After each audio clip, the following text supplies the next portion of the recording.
Oke, hai guys, kembali lagi kita di Aliansi Media Kripto Indonesia dalam live stream podcast yang diadakan di Bell Entertainment. Jadi kali ini kita akan masuk ke sesi 2. Jadi kita akan membahas mengenai token, kemudian pengembangan platform, dan bagaimana nih peran media terhadap ya bisa dibilang proyek-proyek ini dari sisi regulasi dan juga dari sisi komunitas. Oke, jadi saat ini saya bersama dengan Bro Agus Artemis dari Cryptoids Research dari Bandung, jauh-jauh datang ke Jakarta, dan juga Bro Andy, beliau adalah writer dari blockchainmedia.id. Oke bro, apa kabar?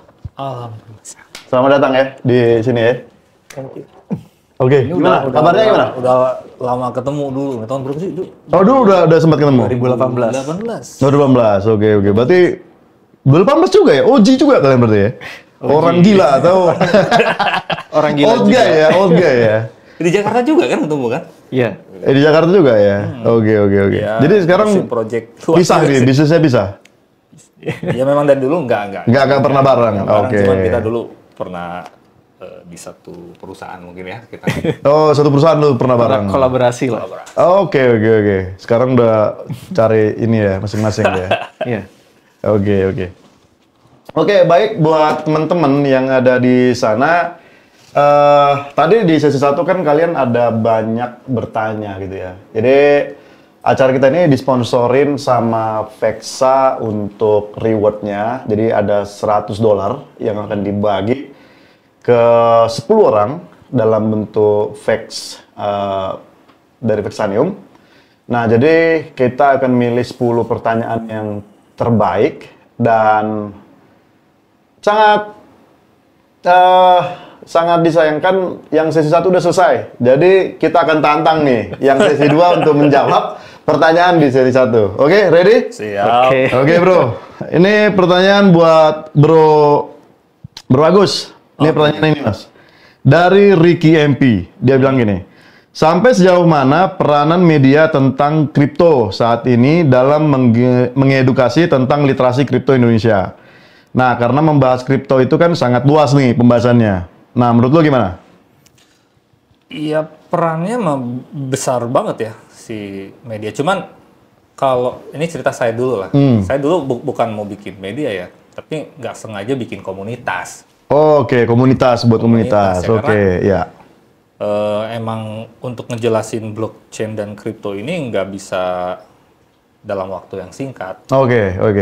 1001 malam ya? Iya, dan dari komunitas itulah akhirnya daripada ngajarin orang satu persatu, bikinlah website. Akhirnya jadi media, jadi media berita. Oke.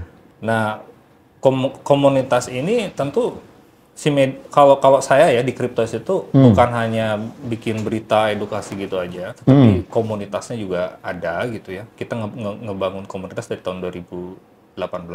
Oke, dari 2018 ya? Dari tahun 2018. Buat saya itu penting karena supaya si kripto ini tidak dijadikan alat kejahatan orang yang memanfaatkan orang-orang yang belum paham tentang kripto, karena itu banyak banget. Terutama dalam bidang finansial ya kan. Karena Indonesia ini kan literasi terhadap keuangan kan dikit banget. Mereka paling ingat kalau penggandaan uang, ya udah mereka masuk aja. Atau lu masuk 10 juta dapat 100 juta. Itu cepat banget gitu loh. Ini yang salah gitu ya kan. Yang sering dulu terjadi dan bahkan belakangan ini ada tuh penitipan investasi. Nah ini penitipan investasi ya. Oke. Sangat, bahkan ada yang pernah nyatut nama saya juga pernah tuh. Oke. Baru kemarin tapi udah beres. Orang lain gitu kan. Karena kan gini ya, karena kita mengingat Indonesia ini kan karena saking kecilnya literasi terhadap ya katakanlah trading gitu ya. Trading dalam arti inilah ya.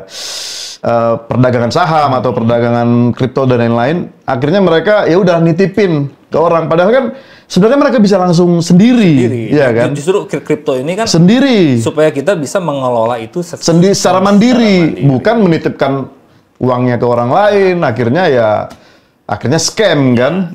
Dan scam itu sebenarnya juga gimana ya? Arti scamnya nih apa dulu gitu? Ya, mereka ngumpulkan duit habis itu kabur, bro. Ya. Penipuan gitu loh. Yang justru yang kita Menamakan kripto. sayangkan itu stigma negatifnya kepada si kriptonya, padahal bukan dunia kriptonya sebenarnya yang salah. Iya. Ya, pelakunya, oknumnya, ya kan.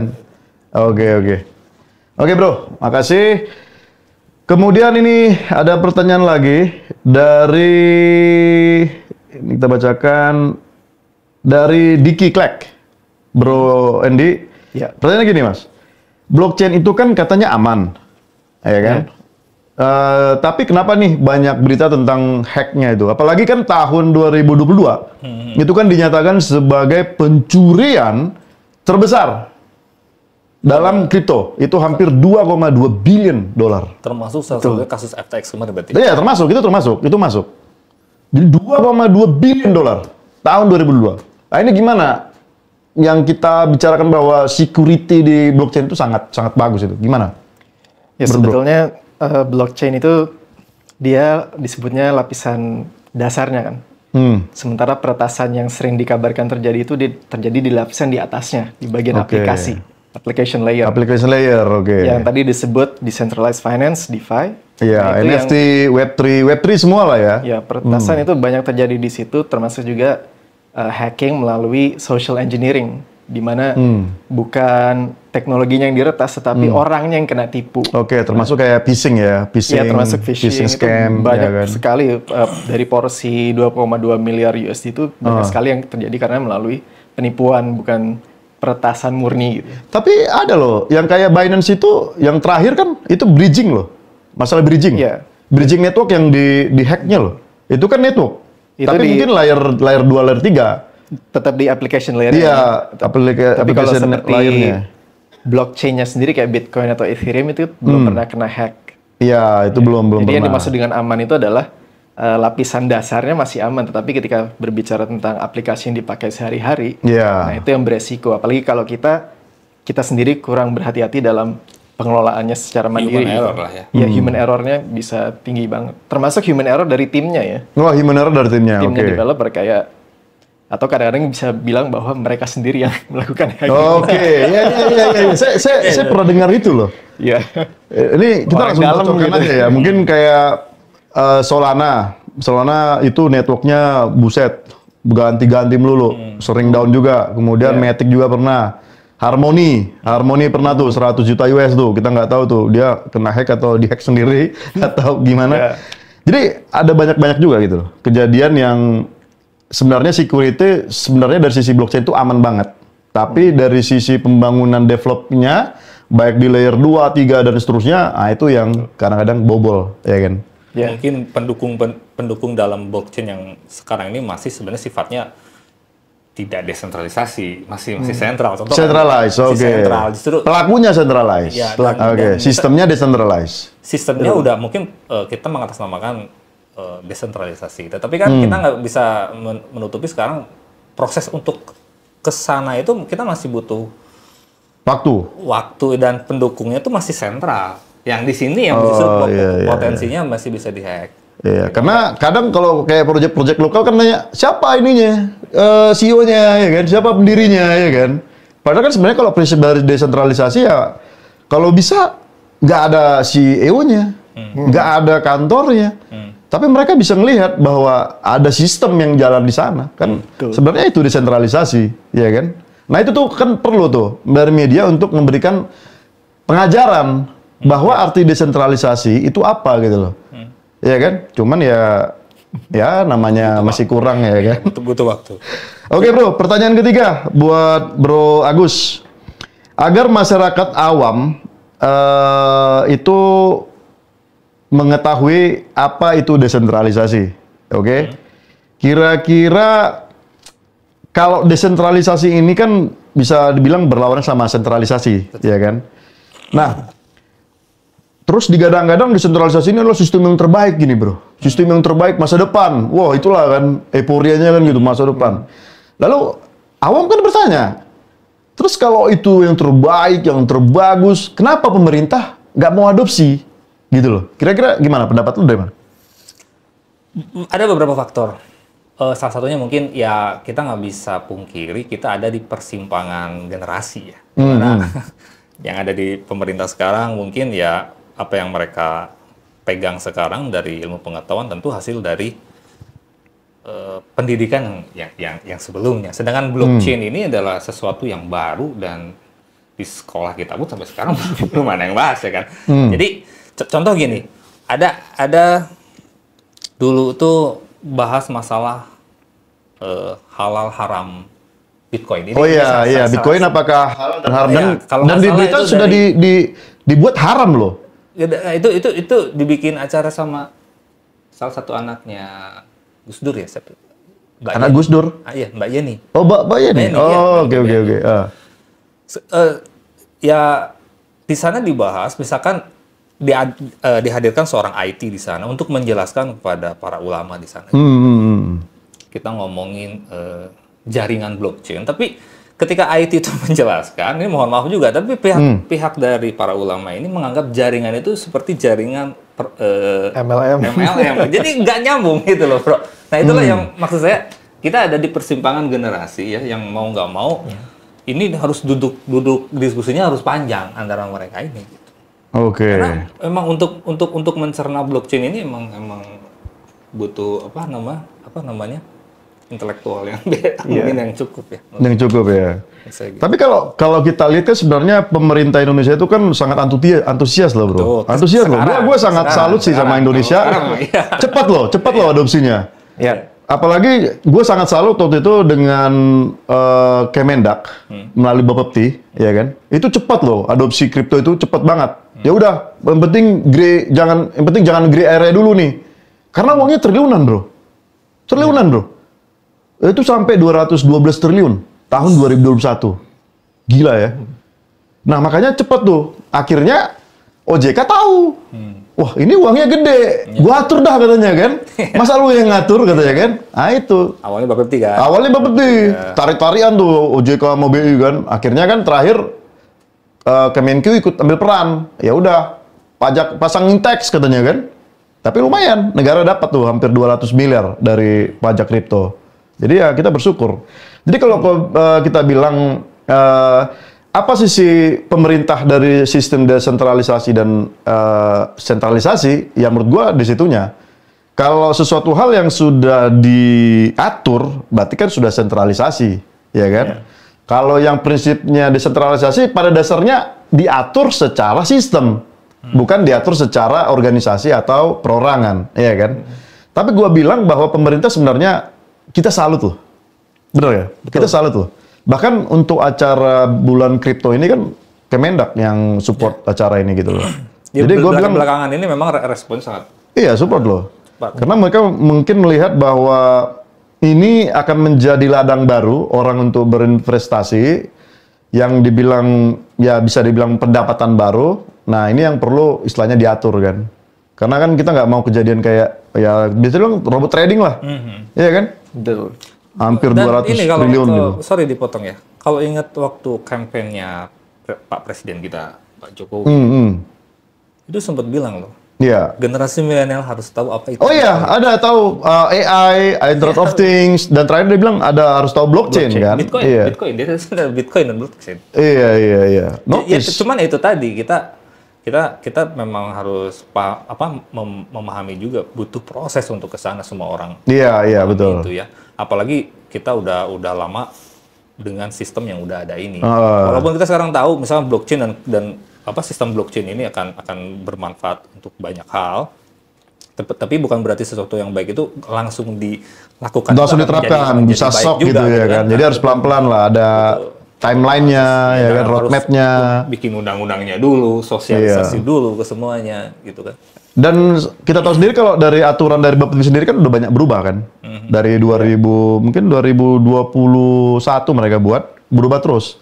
Dan terakhir kan mereka mengeluarkan juga tuh kripto mana aja yang lolos atau yang layak ditradingkan ke exchange Indonesia kan. Betul. Kemudian yang terakhir kan dari Bank Indonesia sendiri kan melalui Project Garuda tuh, ya kan? Mereka kan mau buat, mereka dalam artian pemerintah ya. Mereka mau buat CBDC kan. Nah itu, jadi kayak semacam stable coin-nya inilah rupiah lah, Rupiah. gitu. Jadi ya buat Digital currency. ini Ya, digital currency. gitu ya. central bank, ya kan. Nah, jadi tuh buat jawaban dari teman kita tadi tentang mengapa desentralisasi. Kemudian ini bro, dari Susanti ke Bu Randy. Ya. Saat ini Indonesia belum punya yang namanya media informatif seperti kayak market cap ataupun Coin Telegraph, ya kan? Ya. Ya itu pendapat dia. Ini pertanyaan dia nih. Gua jangan lihat kayak gitu, gua nggak tahu. Jadi dia ngelihat bahwa di Indonesia itu belum ada seperti itu, belum ada kayak Coin Market Cap atau Coin Telegraph, ya kan? Jadi ini kalian sebagai ya gua juga termasuk ya kan, sebagai CEO di media, ini gimana nih? Kalian punya ada plan nggak membuat kayak gitu? Kalau Coin Market Cap itu kan dia agregator data tentang koin-koin kan, seluruh data dunia. fall dan Kalau Coin Telegraph itu media berita. Kalau media berita saya rasa di Indonesia udah ada sumber-sumber berita yang bisa diandalkan lah. Oke. Apakah itu Cryptoius atau Blockchain Oke. Media atau Chainside News juga. Iya. Kita sudah melakukan banyak peliputan baik berita dari luar Dari negeri luar ataupun dan berita juga dalam negeri ya. Dan kita seperti sesi pertama tadi kan kita juga selalu menyampaikan hal-hal yang benar gitu kan, yang apa adanya tanpa melebih-lebihkan atau mengurang-urangin ya. Ya, dengan itu. Gitu ya buat Susanti, pertanyaannya mungkin sudah bisa dijawab. Dan yang terakhir nih bro, yang pertanyaan kelima, kenapa yang ngatur perdagangan kripto itu sekarang berpindah ke OJK?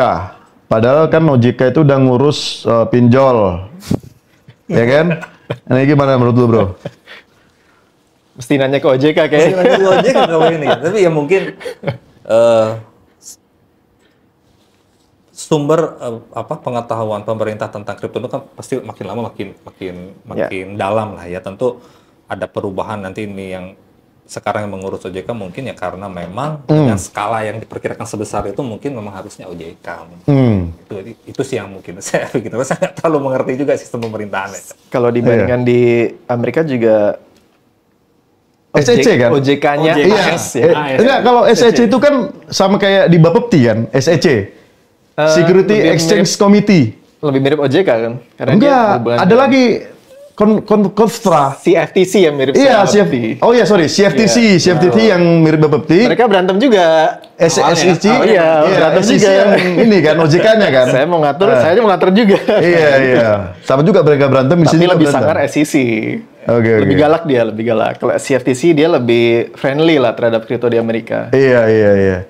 Tapi kalau gue pandangnya gini sih bro, kenapa sih dia pindah ke OJK? Gue present kenapa? Karena segala sesuatu sistem yang mengumpulkan ini ya, yang mengumpulkan dana itu udah pasti masuk ranah BI atau OJK, pasti. Nah kalau di Bapepti sebenarnya kan lebih ke arah pengawasan, ya kan, lebih ke arah pengawasan komoditas. Nah di kita kan sekarang kayak cryptocurrency, kripto ya, jangan currency ya. Kripto itu kan bisa dibilang aset digital. Nah, kripto itu kan ya kayak Bitcoin, Ethereum, Solana, dan lain-lain gitu kan. Itu kan berupa komoditas, ya kan? Ya. Nah, menurutku itu udah ranah yang benar sih. Artinya gini, si Bapepti ngurus token-tokennya aja. Dalam tanda kutip, token ini aset digital. Ngurus aja, apakah ini layak untuk diperjualkan atau tidak. Tapi kalau ngurus uang masuk, uang keluar, itu tetap di ranah OJK. Kalau menurut gua ya. Nggak tahu nih teman-teman gimana. Tapi terkait pajak juga mungkin ya. Ya kan lewat pajak juga, makanya lewat OJK kan pajak. Iya, makanya, karena kita mau semua industri itu harus mensupport bangsa melalui pajak. Betul. Ya, Iya makanya kan? itu tadi yang saya bilang bahwa karena mungkin pemerintah sudah mulai melihat potensi ini bisa menjadi salah satu pendapatan negara yang baik gitu. Ya, dan melihat bahwa potensi ini akan besar dan di kemudian hari, dan memang udah banyak bocoran juga bahwa Indonesia memang mungkin dalam beberapa tahun ke depan memang jadi pusat juga ya di Asia Tenggara ini untuk Iya, kita itu nomor satu sebagai tempat di mana blockchain Asia, bro. Iya, karena mulai banyak perusahaan yang didirikannya tuh justru di sini. Iya, di Asia. terutama di Bali ya, terutama di Bali. Istilahnya di Bali itu tempat kita ngobrol, di Jakarta kita buat bisnisnya. Gitu. Ya karena mungkin melihat itu dan saya pikir ya memang udah idealnya mungkin ya secara undang-undang. Iya, berarti udah bener lah ya secara undang-undang kalau iya kan secara bener ya. Ya tapi kan kita tahu juga kayak di OJK kan juga banyak bocornya bro. Coba kita lihat nih pinjol, ya kan? Nah. Pinjol ilegal ya kan banyak juga mengancam jiwa-jiwa dan semuanya, ya kan? Kemudian termasuk juga asuransi kan di bawah OJK juga, banyak juga yang bocor kan? Asabri, Jiwasraya. Kemudian robot trading, nggak tahu nih di bawah siapa gua nggak tahu nih. Hampir berapa triliun, 20 triliun menguap. Ya itu kan mungkin secara Artinya gini maksud gua, beban si OJK ini kan udah gede, bro. ya. Ditambah lagi kripto, 200 triliun tahun 2022. Maksudnya gimana mereka cara mengawasin ini kalau mereka kayak menganggap sebelah mata gitu? Tentu yang kita harapin ya, kita sebagai penggiat kripto tentu memang pemerintah bisa melindungi kita kan, maksudnya. Iya, bukan kita kan ya bisa orang saya pengusahanya lah. Iya, iya. Nah sekarang kita bicara tentang konsumennya nih, iya kan? Iya. Kan tujuan mereka melindungi itu kan. Betul. Nah di mana tugas mereka melindungi itu gitu loh? Ya mungkin harus bekerja sama dengan orang yang expert di bidang kripto juga, karena saya juga agak masih ragu juga apakah mereka itu betul-betul mengerti atau tidak. Iya. Karena contoh misalnya begini, saya pernah dengar berita ini ya, salah satu exchange terbesar di dunia ini Di dunia? Iya di dunia ini. Binance dong? Iya Binance. Oke. Dinyatakan sebagai platform investasi bodong. Siapa yang bilang itu? OJK ada. OJK sendiri yang bilang gitu? Ada pernyataannya begitu? Ada. Gila ya. Tapi di sisi lain, Eh, Bapepti mengatakan bahwa persyaratan token yang bisa diperdagangkan di Indonesia sumbernya dari CoinMarketCap. Sedangkan padahal kan CoinMarketCap itu punya Binance. Iya, punya Binance. Iya, Artinya, iya. Belum tahu mungkin, belum tahu. Belum tahu ya. Ya sekelas, ya saya sih berpikir sekelas negara gitu ya harusnya Iya. seperti itu, risetnya harusnya lebih mendalam lagi. Iya, harusnya gini sih menurut gua ya. Gua nggak tahu di OJK sendiri atau di BI sendiri atau di Bapepti sendiri ada nggak mereka yang benar-benar expert di bidang dari sisi bisnisnya, dari sisi teknologinya maupun dari sisi penguasaan materi tentang blockchain ini sendiri, baik dari tradingnya dan lain-lain sebagainya. Gua nggak yakin sih ada orang yang Ya expert di karena sana. kita ada di persimpangan generasi itu, Iya seperti yang kan? saya bilang tadi. Karena gini loh, karena banyak hal yang gua lihat katakanlah dari peraturan, dari hal-hal tertentu kayaknya masih ada yang miss gitu. Masih ada. Nah, jadi menurut gua ya kepada pemerintah lah ya, kepada pemerintah terutama yang berkecimpung di Bapepti, kemudian OJK mau BI, ya cobalah rekrut lah para, ya kita nggak expert lah, tapi kita para orang-orang yang mungkin pertama gitu ya, yang udah kenal, lama, yang tahu nih historinya seperti apa. Orang gila Atau kan? bisa dibilang OG ya kan, orang gila kan. Old guy gitu kan, yang tahu ini gimana pertama kali masuknya, apa hubungannya gitu. Jadi ya kita berharap kita menjadi compatriot lah, apa ya, kayak semacam teman lah gitu, diajak untuk berdiskusi gimana sebaiknya. Karena gue lihat sih gini ya, gue kemarin sempat protes juga sih sama Bapepti ya, mengenai bagaimana mereka penentuan sebuah token itu layak diperjualkan atau belikan. Karena gini, gue ngelihatnya banyak mereka juga melanggar aturan mereka sendiri. Contohnya nih ya, mereka harus coin market cap 500 katanya. Tapi begitu kita lihat di exchange itu, ada yang coin market cap sampai 2000, 1000, ya kan? Baru yang kedua, ada juga coin market cap yang di bawah 500 sudah banyak scam. Termasuk Luna kan, scam juga, FTX scam juga, ya kan?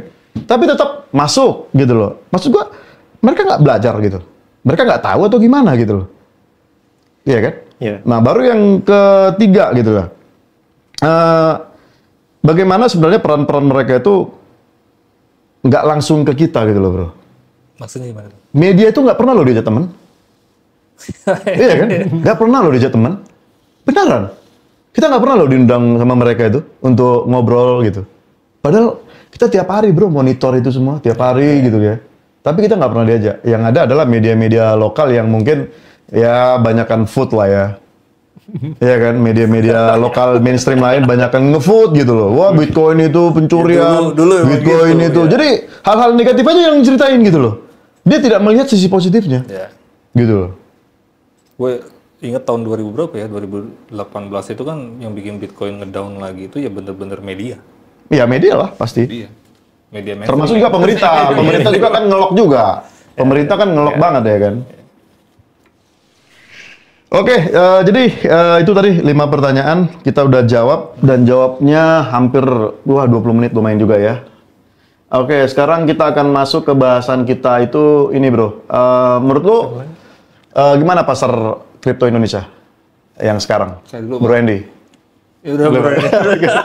Kalian shoot aja dulu coba. Pasar kripto token lokal maksudnya. Iya, token lokal gimana menurut lu? Sebenarnya kalau saya sendiri kurang mengikuti token lokal ya, maksudnya karena menurut saya peluang paling besar itu adanya memang kita membuat pasar kripto itu dirancang untuk global gitu. Jadi sebagai konsumen tidak ada salahnya kita ya udah memanfaatkan bahwa kita punya akses terhadap sistem keuangan global, manfaatkan itu gitu. Tapi kan kita jadi penonton bro.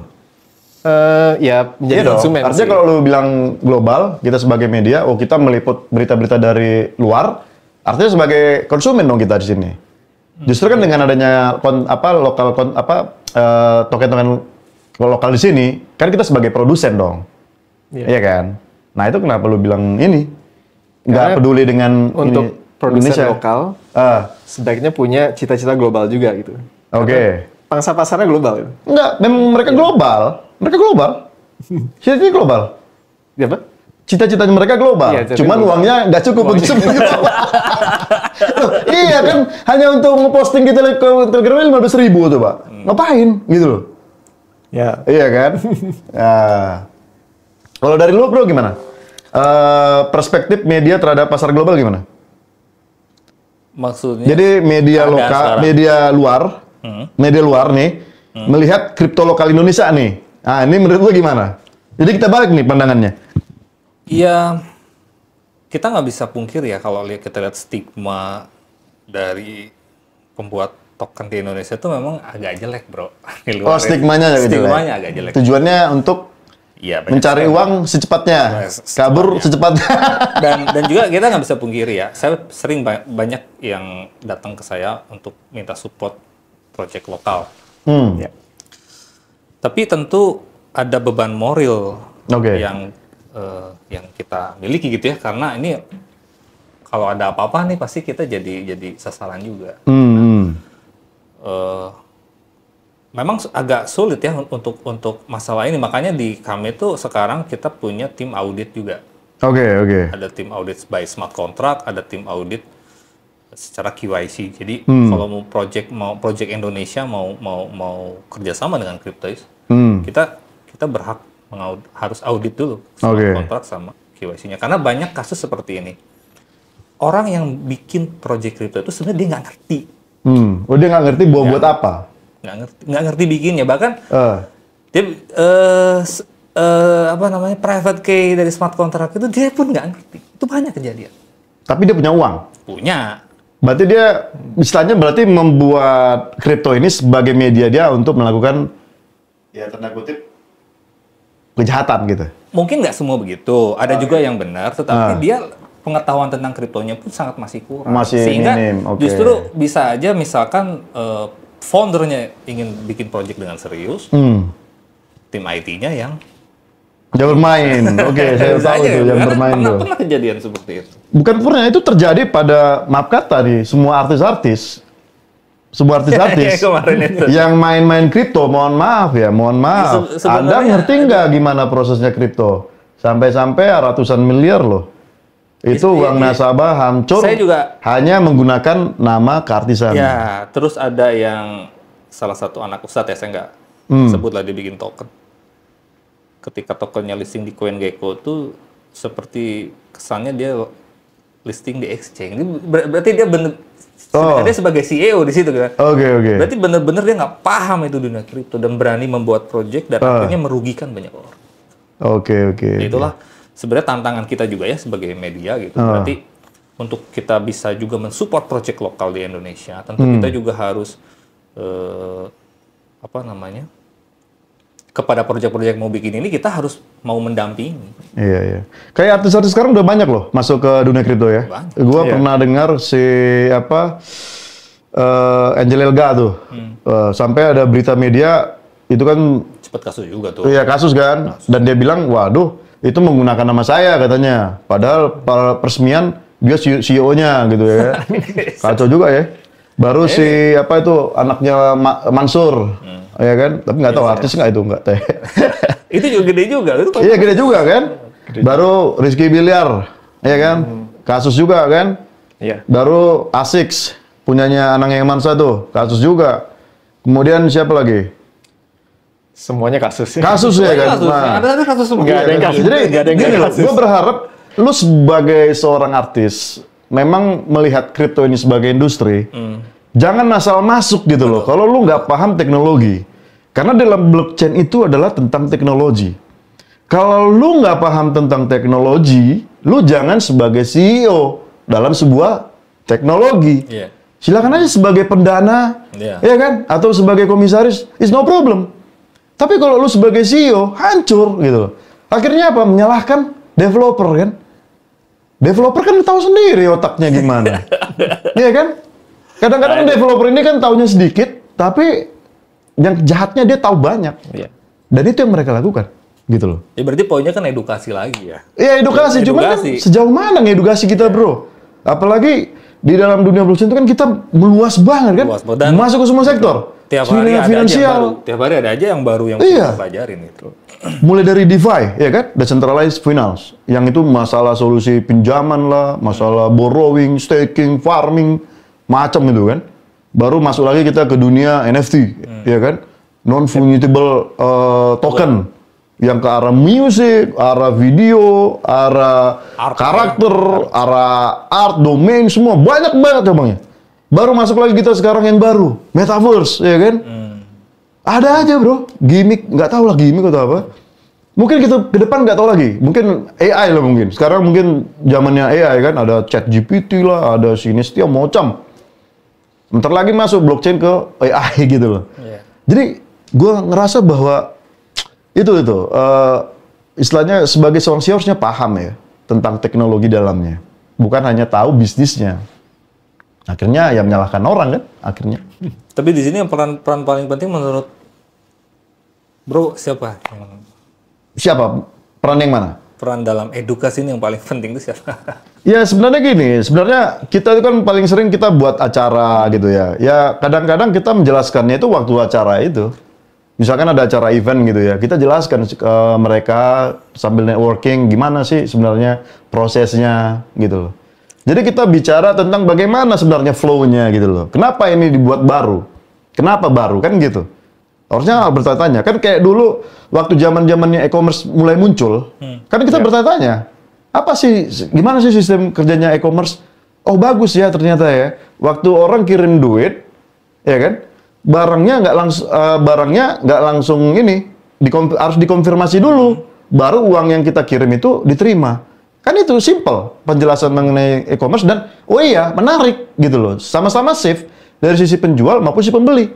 Nah sekarang mengenai desentralisasi, mengenai blockchain, kita harus menjelaskan ke mereka apa yang membuat ini berbeda dan akan menjadi the future. Nah itu.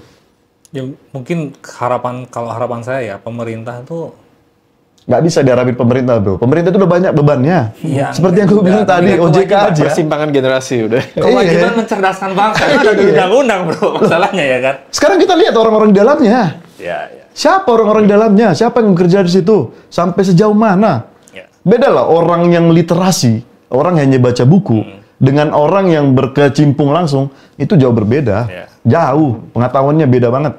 Gitu loh, menurut gua.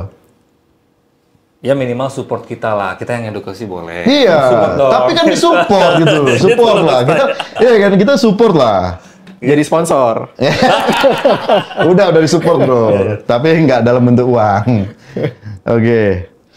Terakhir adalah tadi ada pertanyaan apa ini ya? Oke, nanti gua cari lagi pertanyaan yang bagusnya. Oke, sekarang kita diskusi lagi tentang ini bro. Sekarang gimana kalian pikirin? Sekarang kan media itu kan banyak ya. Ada news, ada TikTok, ada Instagram, ada YouTube, ada podcast gitu ya. Jadi macem tuh. Nah, kira-kira untuk memberikan pengajaran yang bagus ke masyarakat itu lewat mana gitu? Kalau eksperimen kalian gimana kira-kira? Itu akan tergantung kepada masing-masing media memiliki Iya, maksud gue gitu. Maksud gue, menurut lu bro, menurut lu nih, Pengalaman dari pengalaman. iya dari pengalaman lu, kira-kira mana nih yang bagus nih? Kalau dari blockchain media sendiri sebenarnya mungkin lebih mengarah ke analisa yang serius ya.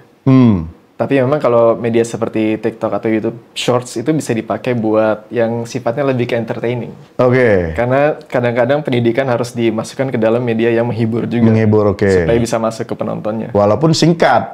Iya, tapi jadi singkat, intinya padat, dan harus jelas. Ya. Cuman, tapi sesekali kalau blockchain media lebih ke arah Analisa. yang Tapi lebih kan panjang. literasi baca Indonesia kan rendah. Ya. Iya kan? Kan itu menjadi persoalan kan? Untungnya ada pangsa pasarnya. Oh, ada pasar-pasarnya juga. Setiap Oke. bentuk media itu mengincar ceruk-ceruk sendiri sebetulnya kan.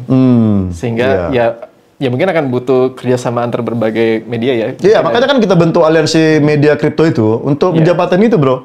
Kita ngeliatin strong weakness-nya itu, setiap media itu di mana, gitu. Iya itu. Ya kan? Kalau dari lu, bro? Kalau dari Platform yang lu lihat sekarang lagi bagus untuk edukasi ya, bukan jualan obat ya? saya masih YouTube ya. Oh, YouTube ya? Iya, Karena iya. saya bisa live di situ, melakukan Ask Me Anything di situ dengan project-project, sehingga project-project itu bisa menjelaskan tentang project dia.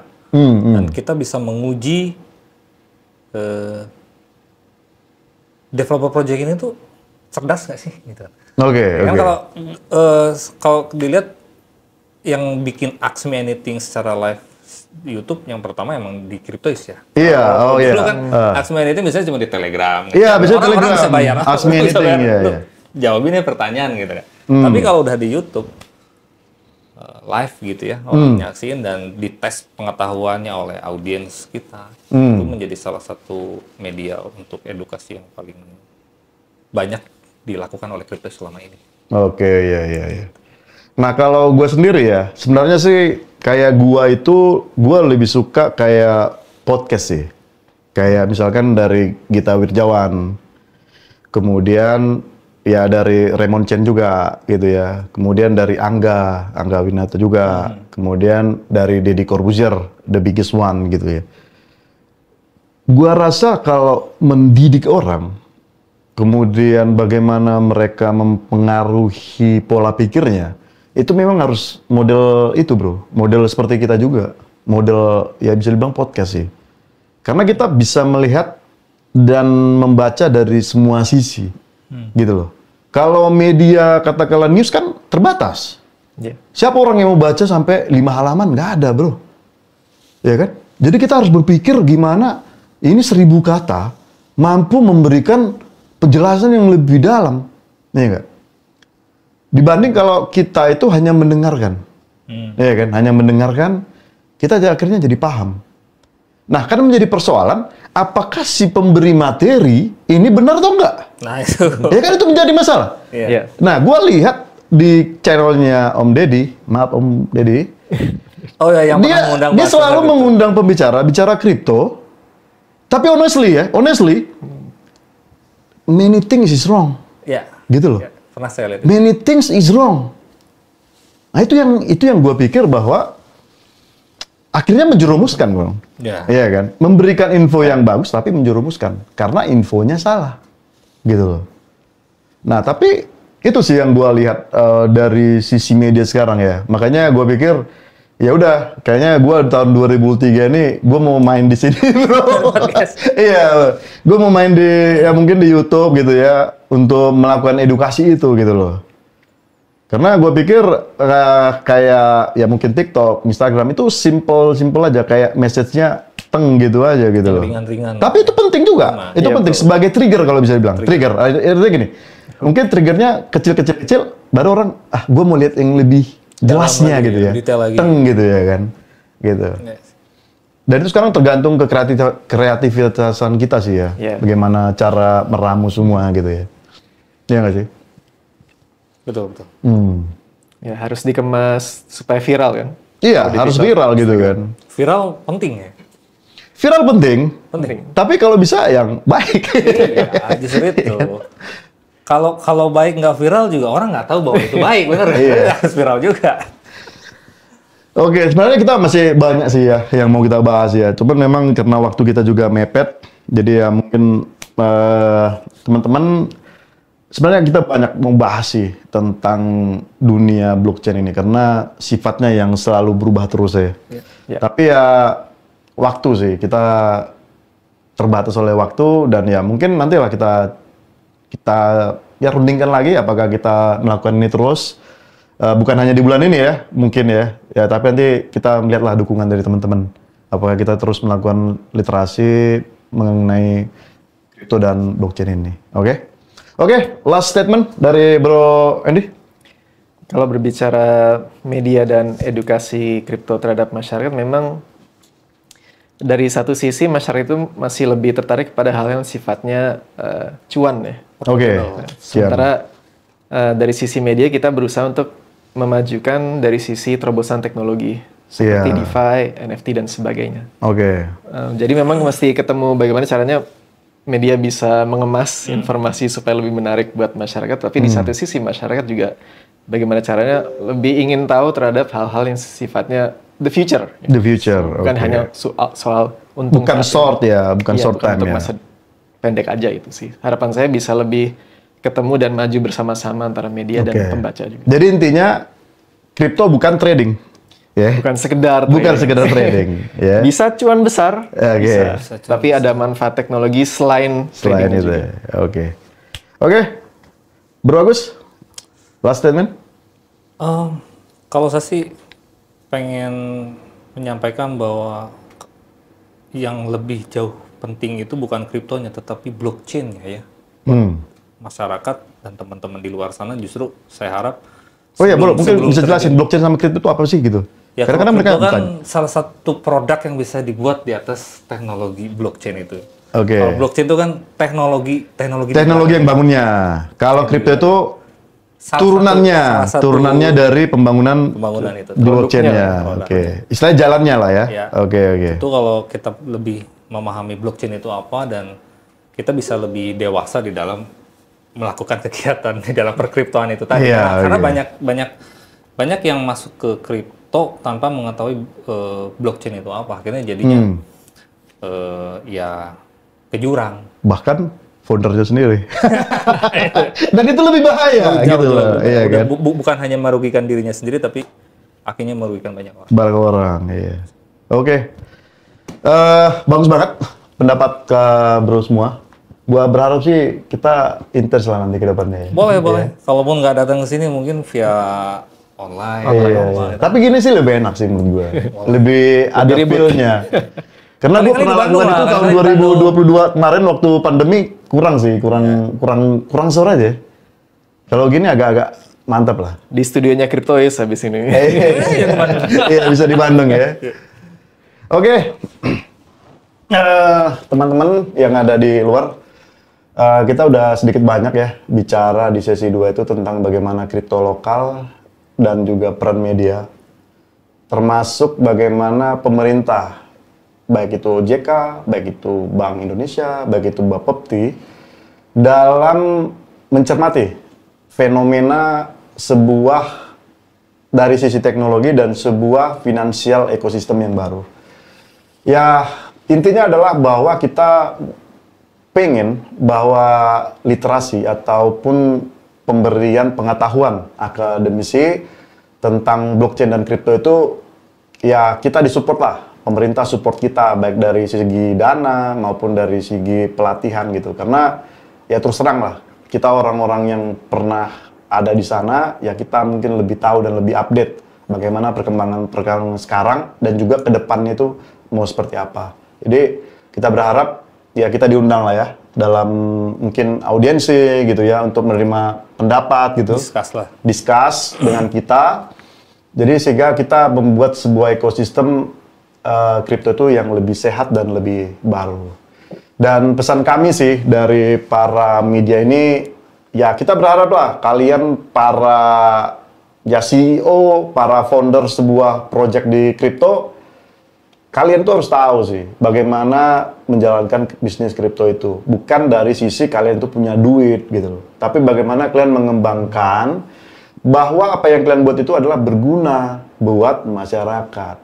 Jadi jangan kalian mengatasnamakan kripto, bangun blockchain, bla bla bla. Akhirnya kalian pungut dana dari masyarakat, lalu kalian jatuhkan harganya, kalian kaya, tapi orang-orang yang mendukung kalian hancurkan. Jadi itu. Jadi pesan kami terakhir adalah tolong kalian kalau ada project-project yang berbau kripto yang sifatnya menipu, kabarin ke kami. Kami selalu bersedia untuk menanggapin hal itu dan kami akan siap untuk membantu mungkin sampai ke polisi maupun ke OJK sendiri ataupun Bapepti, kami siap untuk membantu. Oke? Jadi, gitu aja, teman-teman. Yep. Terima kasih atas kehadirannya. Sama-sama. Dan kita ada satu sesi terakhir dengan para Sri Kandi. Mereka adalah putri-putri, wanita-wanita terbaik di dunia kripto. Ada Niki dari Koinvestasi dan juga ada Lin dari BN Crypto. Tapi karena suatu hal mereka tidak bisa hadir, kita lakukan secara online dan kita akan ketemu 15 menit lagi. Dan buat pertanyaan-pertanyaan di sesi 2, nanti akan dijawab oleh mereka di sesi 3. Jadi jangan kemana-mana, stay tune di Bell Entertainment. Bye! Bye.